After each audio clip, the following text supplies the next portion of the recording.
Hello friends, स्वागत करता हूं आप सभी का हमारे इस चैनल में। मैं आप लोगों के बीच आया हुआ हूं एक नई टॉपिक के साथ, जो कि पब्लिक सेक्टर बैंकों से रिलेटेड है, सार्वजनिक क्षेत्रीय बैंकों से।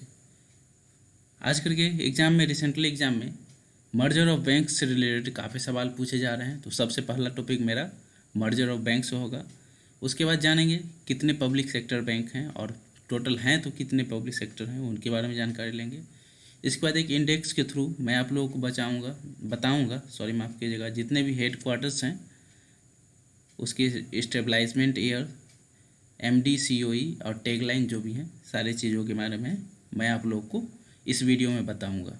तो चलिए आज का यह वीडियो शुरू करते हैं। सबसे पहले मर्जर ऑफ बैंक्स और पब्लिक सेक्टर बैंक्स, जितने भी बैंक्स हैं जिसका कि मर्जर किया गया है, उन सारी बैंकों के बारे में जानेंगे। सबसे पहले इसमें जानते हैं हम लोग पंजाब नेशनल बैंक के बारे में।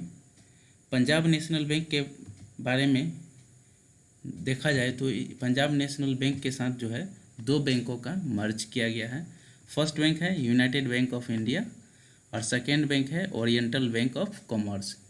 यूनाइटेड बैंक ऑफ इंडिया और ओरिएंटल बैंक ऑफ कॉमर्स दोनों का विलय पंजाब नेशनल बैंक में कर दिया गया है। चलिए दूसरे बारे में जानते हैं union bank of India.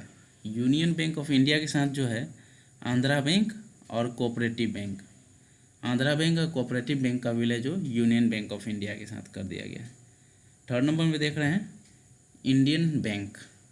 Indian bank के साथ विलय जो है इलाहाबाद बैंक का इंडियन बैंक के साथ विलय किया गया है। इलाहाबाद बैंक, इन्हीं का विलय जो किया गया है इंडियन बैंक के साथ। आगे देखते हैं कैनरा बैंक।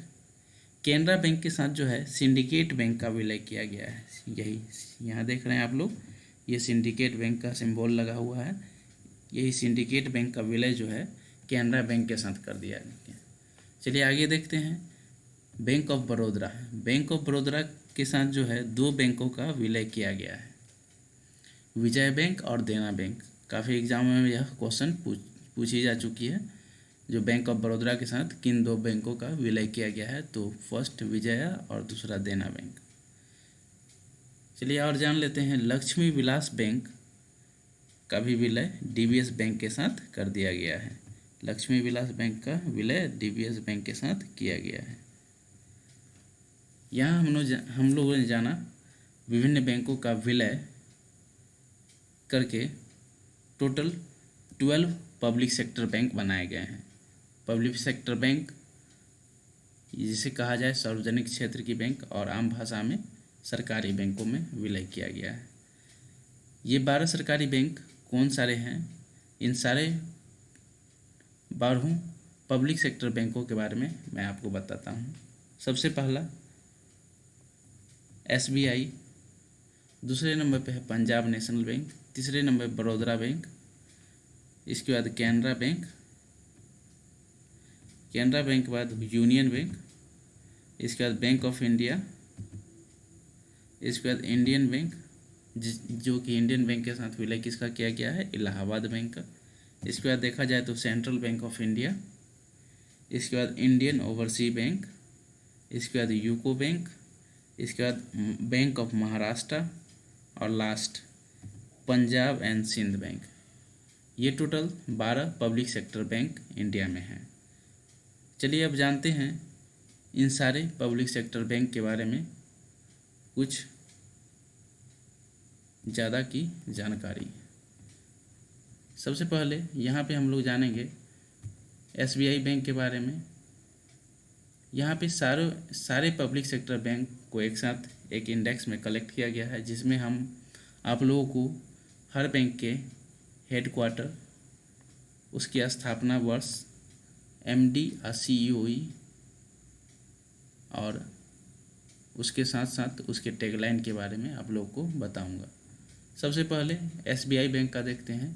इसका हेड क्वार्टर की बात की जाए तो मुंबई, स्थापना 1955 और MD/CEO हैं रजनीश कुमार। इसकी टैगलाइन की बात की जाए तो इसकी फर्स्ट टैगलाइन जो है the bankers to the every Indians. एक और इसका टैगलाइन है the bankers of the common man. Next tagline with you all the way, pure banking nothings else. ये सारे taglines State Bank of India के हैं। अब सेकंड में जानते हैं PNB bank, Punjab National Bank. इसकी हेडक्वार्टर न्यू दिल्ली। स्थापना वर्ष 19 मई 1894 को इसकी स्थापना की गई थी। इसके एमडी या सीईओ की बात की जाए तो एस मल्लिकार्जुन राव हैं। इसकी टैगलाइन की बात की जाए तो name you can bank upon, Punjab National bank की टैगलाइन है। चलिए आगे देखते हैं बैंक ऑफ बड़ौदा के बारे में। बैंक ऑफ बड़ौदा की बात की जाए तो सबसे पहले आप लोग जानते हैं बैंक ऑफ बड़ौदा के साथ विलय जो हुआ है विजय बैंक और देना बैंक का। इसकी हेडक्वार्टर वडोदरा में है। इसका स्थापना वर्ष 20 जुलाई 1908 को की गई थी। इसके एमडी एंड सीईओ हैं संजीव चड्ढा। इसकी टैगलाइन देखी जाए तो India international bank. Bank of Baroda की टैगलाइन है इंडिया इंटरनेशनल बैंक। चलिए अब जानते हैं बैंक ऑफ इंडिया के बारे में। बैंक ऑफ इंडिया का हेडक्वार्टर देखा जाए तो मुंबई में है। इसकी स्थापना 9 सितंबर 1906 ईस्वी को की गई थी। चलिए इसके एमडी सीईओ जानते हैं। अतानु कुमार दास जो हैं बैंक ऑफ इंडिया के एमडी एंड सीईओ हैं। इसकी टैगलाइन की बात करें तो relationship beyond the banking, bank of India की टैगलाइन है। चलिए आगे देखते हैं बैंक ऑफ महाराष्ट्र।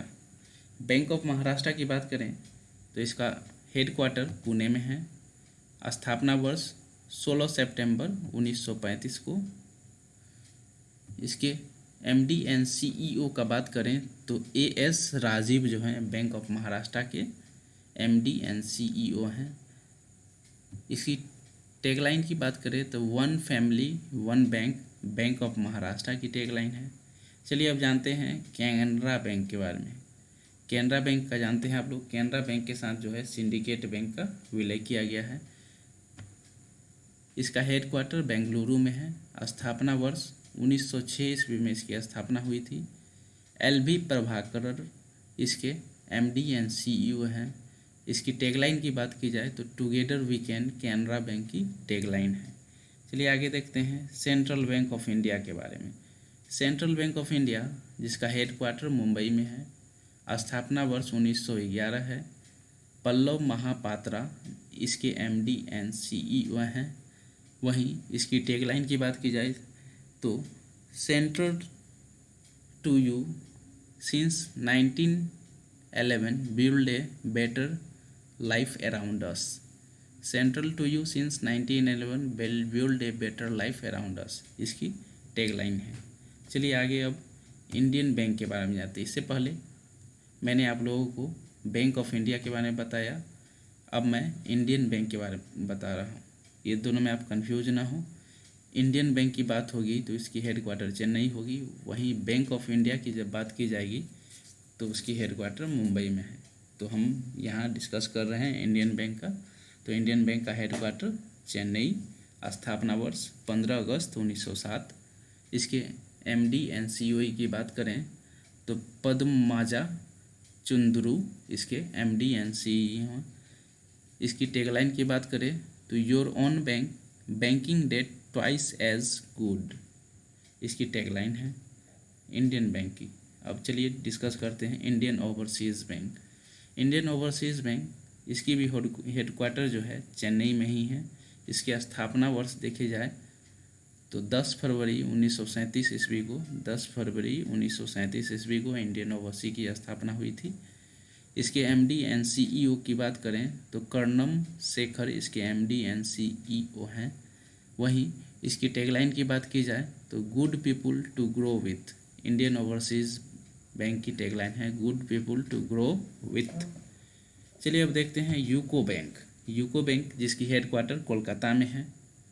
इसकी स्थापना वर्ष की बात की जाए तो 6 जनवरी 1943 इसकी स्थापना वर्ष है। इसके एमडी एंड सीईओ की बात करें तो अतुल कुमार गोयल जो हैं यूको बैंक के एमडी एंड सीईओ हैं। साथ ही साथ इसकी tagline owners your trust UCO bank की टैगलाइन है। अब जानते हैं Indian bank of union bank of India. Union bank of India की बात की जाए तो इसका हेडक्वार्टर जो है मुंबई में है। इसकी स्थापना वर्ष की बात की जाए तो 1919 में है। इसके एमडी एनसीओई की बात करें तो राजकिरण राय जी हैं। साथ ही साथ यूनियन बैंक ऑफ इंडिया की टैगलाइन की बात की जाए तो good people to bank with, good people to bank with इसकी टैगलाइन है। यूनियन बैंक ऑफ इंडिया की बात हुई है तो यूनियन बैंक ऑफ इंडिया के साथ किन दो बैंकों का विलय किया गया है, तो Andhra bank and cooperative bank का विलय जो यूनियन बैंक ऑफ इंडिया के साथ कर दिया गया है। वहीं आपसे ये पूछ लिया जाए इंडियन बैंक के साथ किसका विलय किया गया है, तो इलाहाबाद वाला बैंक का इंडियन बैंक के साथ विलय किया गया है। बैंक ऑफ बड़ौदा के साथ विजया बैंक और देना बैंक का विलय किया गया है। तो इसके बाद देखते हैं। तो ये मेरा वीडियो यहीं तक था। आप लोगों को मेरा वीडियो कैसा लग रहा है? अगर अच्छा लग रहा है तो मेरे इस चैनल को, साथ ही साथ मेरे सारे वीडियो को लाइक करें, सब्सक्राइब करें मेरे चैनल को, और कोई सुझाव देना हो तो कमेंट में ज़रूर लिखें। Thanks for watching my channel. Have a nice day.